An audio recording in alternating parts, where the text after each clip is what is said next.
भारतीय stock market पर एक कंप्लीट कोर्स में मैं आप सभी का फिर से स्वागत करता हूं, अभिनंदन करता हूं। दोस्तों, इस कोर्स में जो मैंने टोटल 10 मॉड्यूल्स बनाए हैं और इस फर्स्ट मॉड्यूल की हम शुरुआत कर रहे हैं। और फर्स्ट मॉड्यूल के अंदर हमने टोटल 12 क्लासेज रखी हैं। इन 12 क्लासेज के अंदर ऐसे 12 क्वेश्चन लिए गए हैं जो हर एक ट्रेडर के मन में आते हैं। हर एक ट्रेडर के अंदर ये क्वेश्चंस उत्पन्न होते हैं कि ये ऐसा क्यों हुआ है।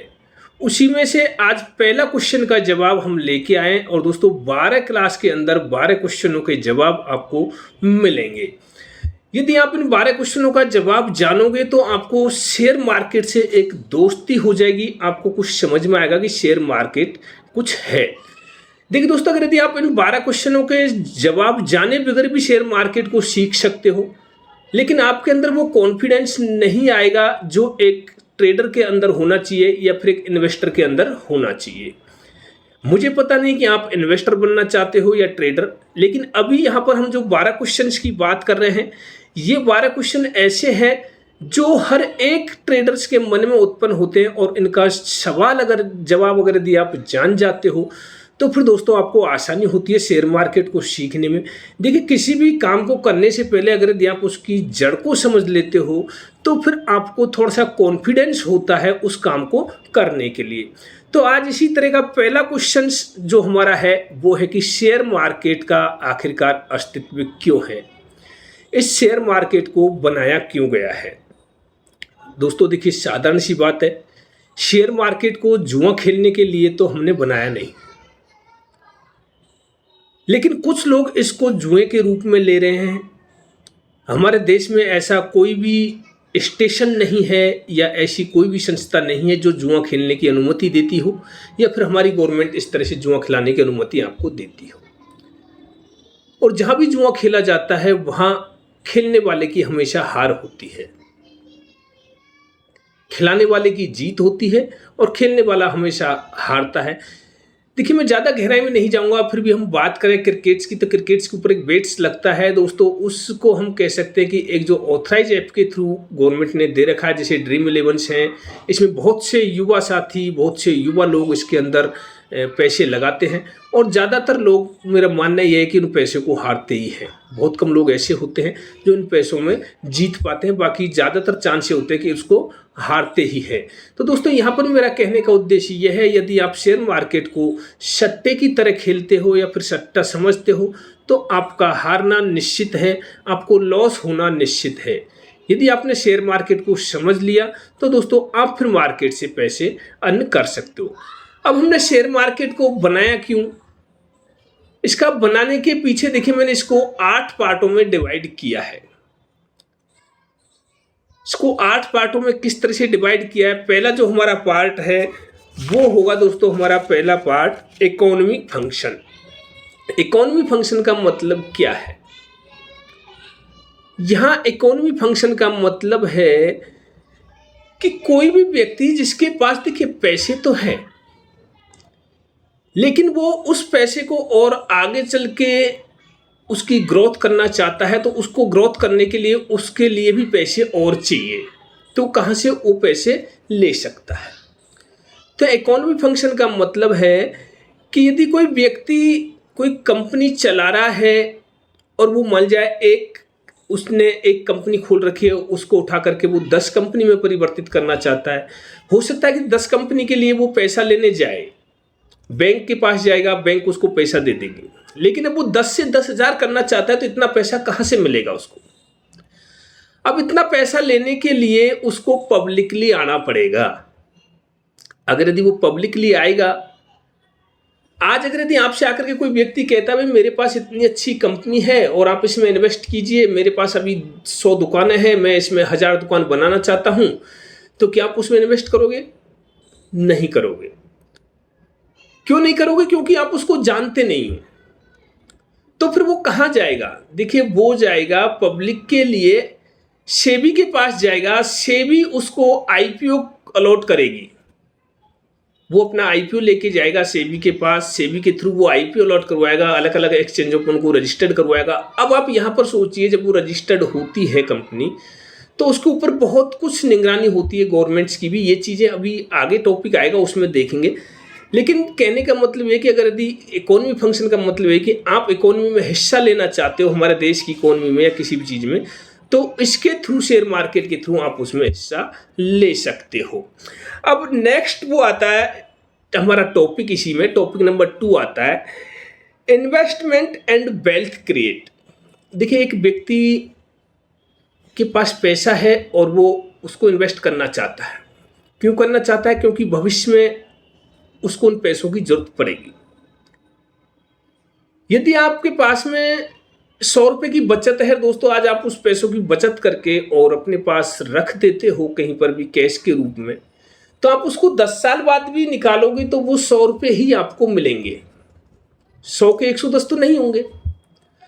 तो 100 के 110 या फिर 100 के 200 करने के लिए क्या करना पड़ेगा? उस पैसे को कहीं ना कहीं इन्वेस्ट करना पड़ेगा। अब इन्वेस्ट कहाँ करें?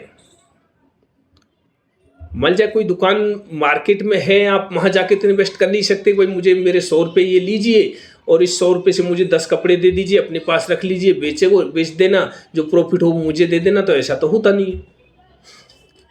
तो उसके लिए क्या हुआ, शेयर मार्केट को बनाया गया कि हर कोई व्यक्ति अगर यदि जो इन्वेस्ट करना चाहता है और अपने पैसों की ग्रोथ करना चाहता है, वो शेयर मार्केट के थ्रू जितनी भी कंपनियां वहां पर रजिस्टर्ड है, उनमें किसी भी प्राइस पर जो उसको जिस तरह की प्राइस अच्छी लगती हो, जिस तरह की प्राइस का मतलब उसके पास 100 रुपये है तो वो अपने 100 रुपये से इन्वेस्ट करना चाहता हो तो 100 से कर सकता है। किसी के पास 1000 रुपये है तो वो 1000 रुपये से इन्वेस्ट कर सकता है।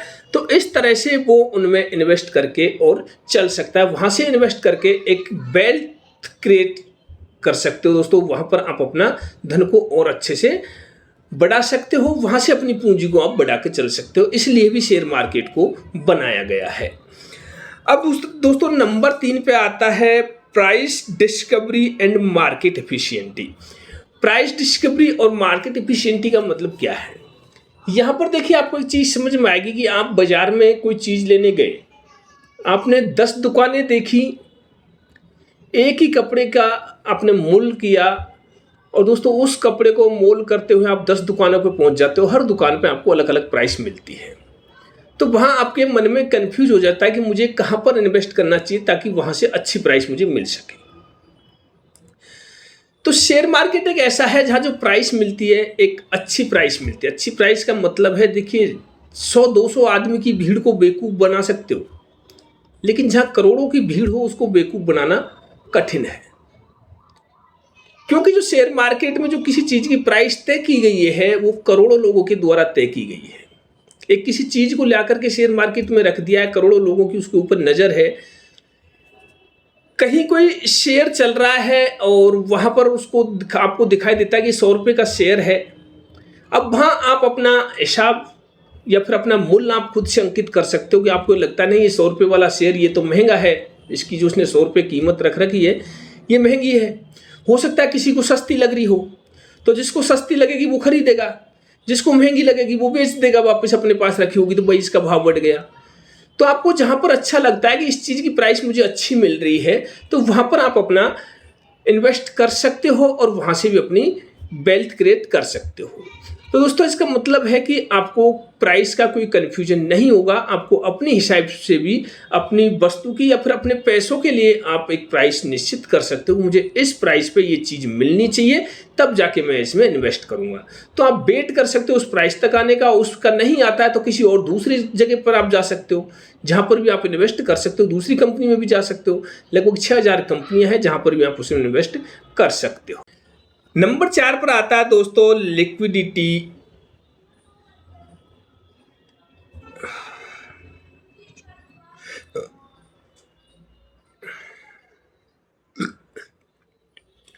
हेलो, नंबर 4 पर आता है दोस्तों लिक्विडिटी प्रोविजन। तो देखिए यहाँ पर आपको ये समस्या नहीं होगी कि आपने कोई सामान खरीद लिया हो एक बार और फिर उसको कोई दोबारा जैसे आप बेचना चाहते हो तो वहाँ पर आपको कोई खरीदने वाला नहीं मिले।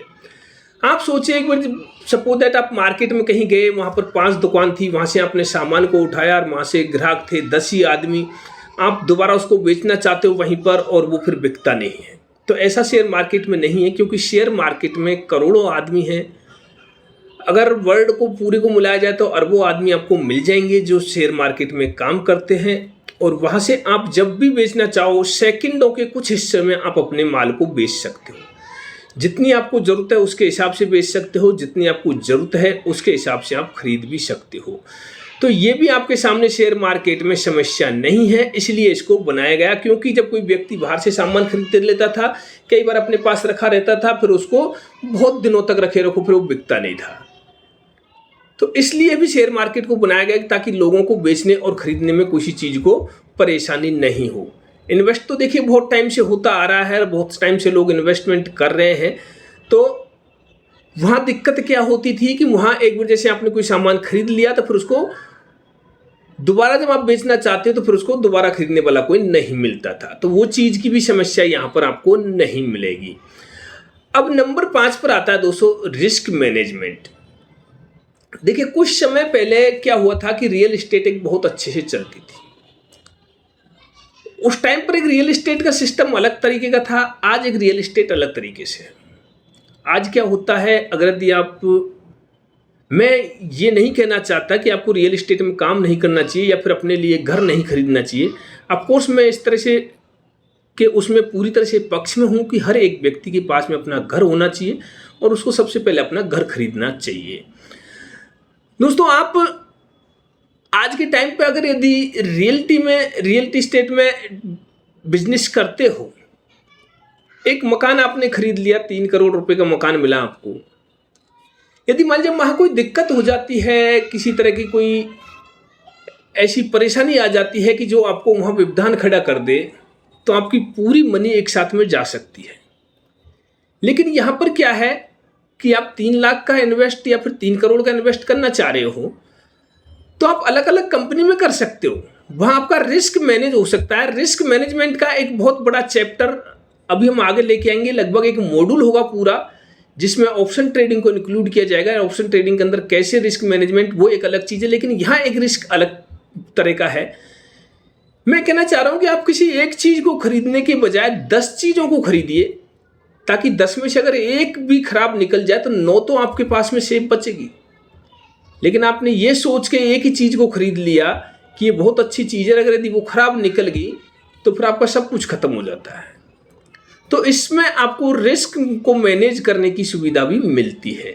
पहले क्या हुआ करता था, पहले जब शेयर मार्केट नहीं था तो जैसे आपने मान लीजिए कहीं से ज़मीन खरीद ली, उसको रख लिया, या फिर हो सकता है आपने कोई व्यापार किया तो एक तरह का ही फिक्स व्यापार कर पाते थे ज़्यादातर लोग। तो फिर वो एक व्यापार में उसमें कोई नुकसान हो गया, कोई ऐसी चीज़ें आ गई, कोई प्राकृतिक आपदा आ गई, तो वहाँ फिर आपको बहुत बड़ा नुकसान उठाना पड़ता था। अब नंबर 6 पर आता है दोस्तों आपका कॉरपोरेट गवर्नमेंट ट्रांसपेरेंसी। ये जो चीज़ है शेयर मार्केट, ये ऐसा नहीं है कि किसी एक व्यक्ति ने इसको बना दिया है और वो अपनी मनमानी इसमें कर सकता है, या फिर कोई भी कंपनी आए शेयर मार्केट के अंदर और आपको लूट के ले जाए आईपीओ के नाम पर। ऐसा नहीं हो सकता, क्योंकि कोई भी कंपनी जब शेयर मार्केट के अंदर आती है, सबसे पहले तो उस कंपनी को अपनी रेटिंग करवानी होती है ग्रेडिंग सिस्टम से। जो रेटिंग देने वाली जो कंपनियां हैं, उनसे उनको रेटिंग लेनी होती है। 3 साल की उनको पूरी अपनी प्रोफाइल तैयार करनी पड़ती है कि 3 साल में उन्होंने कितना अच्छा बिजनेस किया, अपनी ग्रोथ दिखानी पड़ती है उनको। तब जाके वो इनिशियली एक पब्लिक के पास में जाते हैं और सेबी के पास जाते हैं। सेबी उनकी सब कुछ देखने के बाद में फिर वो एनएसई या फिर जितने भी एक्सचेंज हैं उन पर रजिस्टर्ड होने के लिए जाती है। तो वहाँ पर ऐसा नहीं है कि आपको वो धोखा दे सकती है, वो धोखा नहीं दे सकती, क्योंकि सेबी का भी इन सभी, देखिए रजिस्टर्ड होने के बाद में, आईपीओ आने के बाद में भी सेबी का पूरा शिकंजा इनके ऊपर रहता है कि किस तरह से इनको काम करना है। इनके रूल रेगुलेशंस काफ़ी हार्ड्स हैं, तो हर कोई आदमी वहाँ पर नहीं पहुँच सकता, ना ही कोई आपको उसमें फर्जीवाड़ा कर सकता है। तो इसलिए भी शेयर मार्केट को लाया गया। क्योंकि पहले कई बार क्या होता था, बहुत सी कंपनियां ऐसी चलती हैं जो विदाउट शेयर मार्केट चलती है कि 2 दिन में 4 दिन में आपकी मनी पर 10% ब्याज देंगे, 20% ब्याज दे देंगे, मनी को डबल कर देंगे, 4 गुना कर देंगे। लोग वहाँ फंसते हैं और फिर फंसने के बाद में क्या है कि वहाँ से काफ़ी टाइम का जो पैसा इकट्ठा किया हुआ है उसको वहाँ गंवा देते हैं, फिर वो सब कुछ खो के और फिर बैठ जाते हैं। तो ऐसा होने से बचाने के लिए शेयर मार्केट को लाया गया है और इसीलिए इसका अस्तित्व आज है शेयर मार्केट का। अब दोस्तों हम बात करें economy indicator and sentiment. Number 7 पर आता है इकोनॉमी इंडिकेटर एंड सेंटिमेंट। देखिए, शेयर मार्केट से हमारे देश की इकोनॉमी का भी पता चलता है, एक इस चीज का भी पता चलता है कि अब इकोनॉमी किस तरह की चल रही है। यदि शेयर मार्केट अच्छा जा रहा है तो इकोनॉमी अच्छी चल रही है, कंपनियां अच्छी ग्रोथ कर रही हैं। शेयर मार्केट नीचे आ रहा है तो उसका मतलब है कि इकोनॉमी ठीक से नहीं चल रही है, कंपनियों की इनकम नहीं हो रही है। शेयर मार्केट नीचे आ रहा है, अगर कंपनियों की इनकम नहीं हो रही तो देश की भी फिर इकोनॉमी नहीं बढ़ेगी। तो इससे हमारे देश की इकोनॉमी को भी मापा जा सकता है और आम जन में ये पता चल जाता है कि हमारे देश की इकोनॉमी किस तरह से चल रही है। इकोनॉमी को पारदर्शी करने के लिए भी शेयर मार्केट का अस्तित्व रखा गया है। दोस्तों देखिए, इस वीडियो को मैं ज़्यादा बड़ी नहीं करूँगा, यहाँ हमारे 7 टॉपिक्स क्लियर हो जाते हैं। अब जो हमारा वीडियो क्लास नंबर जो 2 होगी मॉड्यूल फर्स्ट की, वो होगी कि शेयर मार्केट में पैसे कौन लोग कमाते हैं।